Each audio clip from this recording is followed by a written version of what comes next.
The fallout continues from Doug Ford's anti-tariff ad that ruffled Donald Trump's feathers. And the U.S. president has put a stop to trade talks, while Prime Minister Mark Carney says they were close to a deal. Let's dive right into this with our City Talks panel.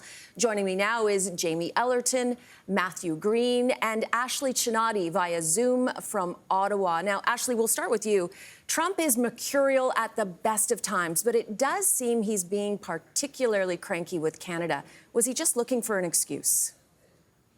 It really does feel like there was some searching for an excuse here. But we also know that Trump can be really influenced by the last thing he saw on television. We've heard him make references to movies he saw, playing late at night in speeches the next day and changing his policy based on that. And we know he did see this ad.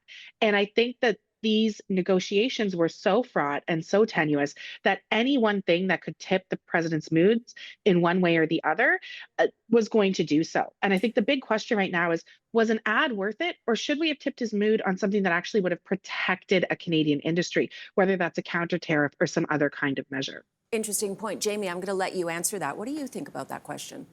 I think when you look at the reality of dealing with Donald Trump, the man loves instability. He likes to flip the table. Anyone who's looked at any of the commentary and even the art of the deal itself will tell you he's constantly trying to destabilize his opponents. And when you listen to some of the people in the administration around President Trump, they've all been complaining about how effective Canada has been in kind of driving a deal. And the reality is, being the United States' largest trading partner, the Americans really are dependent on Canada for a lot of their own economic well-being, even if they are trying to bring more jobs back to the United States. So I think this is just the latest excuse. I think the reason why this hits the strongest nerve is Doug Ford's connecting with conservatives who, quite frankly, look fondly back at Ronald Reagan. Definitely. They know the power of free trade and what it has meant for prosperity, and undermining the president's core pledge really struck a nerve. Now, Matthew, what do you think about that? I mean, Ronald Reagan is revered by many conservatives, and Donald Trump, though, is saying he wasn't actually that good on his economy. Well, I think Donald Trump is always going to move the goalpost, whether it's on his comparators as past presidents or whether it's in these negotiations. I don't think there's a deal to be had. I think he's constantly going to use this tactic to move the goalposts. And I think what we're seeing out of Doug Ford and Carney is this good cop, bad cop routine. I can't imagine a scenario where Carney wouldn't have been apprised to this. Of course, we know that David Eby in the West is looking to do the same thing. I think the ad was effective. It struck a core in what the traditional conservative ethos was in the United States of America, and hit the states that mattered when it comes to the calculations Republicans have to make. In terms of timing, though, I think it is pretty convenient on the eve of a budget that the Prime Minister now has this chip again, this threat of an imminent trade war with Donald Trump. But let's be clear, when trade wars happen, working class suffers, right? The CEOs in this country, the 1%, they have $1 trillion of wealth, more than 80% of the rest of the country. So decisions that need to be made on industrial strategy, on supply chains domestically, on interprovincial trade, need to happen now. Relying on the United States or waiting for that to happen, I think, is a bit of a fool's errand. I like your point, good cop, bad cop. Ashley, do you think Mark Carney is letting Doug Ford play bad cop and he's trying to, work another angle with Trump, or did he even know about this? I think that it's clear the PMO knew something about these ads. It didn't come out of left field. But I do think that he was letting Doug Ford be a foil for him to a point. And I think we're starting to see a little bit of tension in that now. In his current tour in Asia, the Prime Minister has made some comments that are less friendly to Ford than we've seen before. I think that if necessary, he will also turn and point the finger at Doug Ford and say, you're the reason trade talks broke down, if it's going to help the Prime Minister politically, in the same way that I'm sure Ford will point fingers at Ottawa for lack of a deal if the Ontario economy starts to suffer in the absence of some sort of substantive outcome to these trade negotiations with the United States. Now, both Carney and Trump are in Asia for talks. Trump has said he's not going to meet with Carney, where initially Carney had thought that they would meet. But Carney is going to meet with the Chinese president, signaling a potential thaw in relations. And let's face it, Jamie, Canada needs new, stronger trading partners. Yeah, and I also think it kind of shows just the folly of the kind of strategy as it relates to the EV sector and pouring billions and billions of subsidies into these battery plants and whatnot, where we're not seeing an economic case for consumers wanting these cars. And we know that the Chinese have effectively undercut the market. And so if the Prime Minister thinks he's going to get some kind of trade deal with China, that means cheap EVs coming into Canada, you can kiss those investments that the Ontario taxpayers and the government of Canada, the federal taxpayers, have put into these things. And I kind of think it shows the bind that he's in. I think if you really want to look at what's going on here, Cynthia, you have this kind of like high stakes diplomacy going on, and the Prime Minister is kind of delivering on the trust me, I had the experience on the photo op game.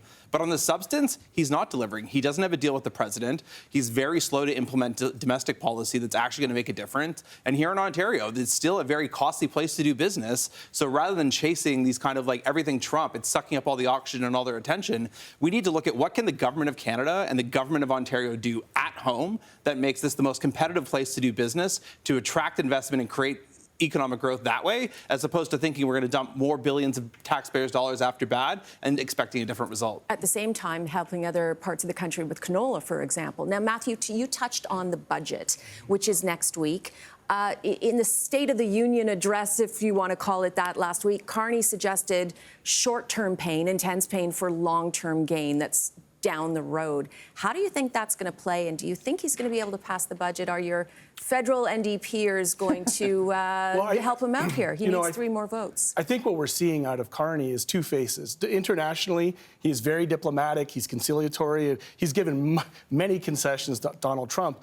But domestically, he refuses to be a prime minister. He wants to be a CEO of a boardroom, but what it requires in the House of Commons is collaboration, is cooperation. I know for a fact he's not talking to other parties. This is high-stakes brinksmanship right here in the House of Commons that could send us back into an election next week. And if that is the case, Canadians will have nobody to blame but for the Prime Minister. Okay, but the NDP don't want an election. They're leaderless. They don't have a ton of cash, right? The Conservatives do, but... Yeah, I don't think any Canadians want an election. I think what we're not going to support is deep austerity. And I think what New Democrats do time and time again is they wait and see what's actually in the budget.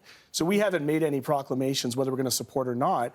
But I think anybody who knows our party knows that we're not going to support deep cuts to social services, tax cuts for the ultra-wealthy, and cuts to public sector services, while at the same time handing over all these subsidies to the private sector. So the Prime Minister is going to have to put some water in his wine if he wants to maintain the confidence of the House of Commons. Okay, Ashley, I'm going to give you the final word on this one. Is Carney going to be able to pass his budget?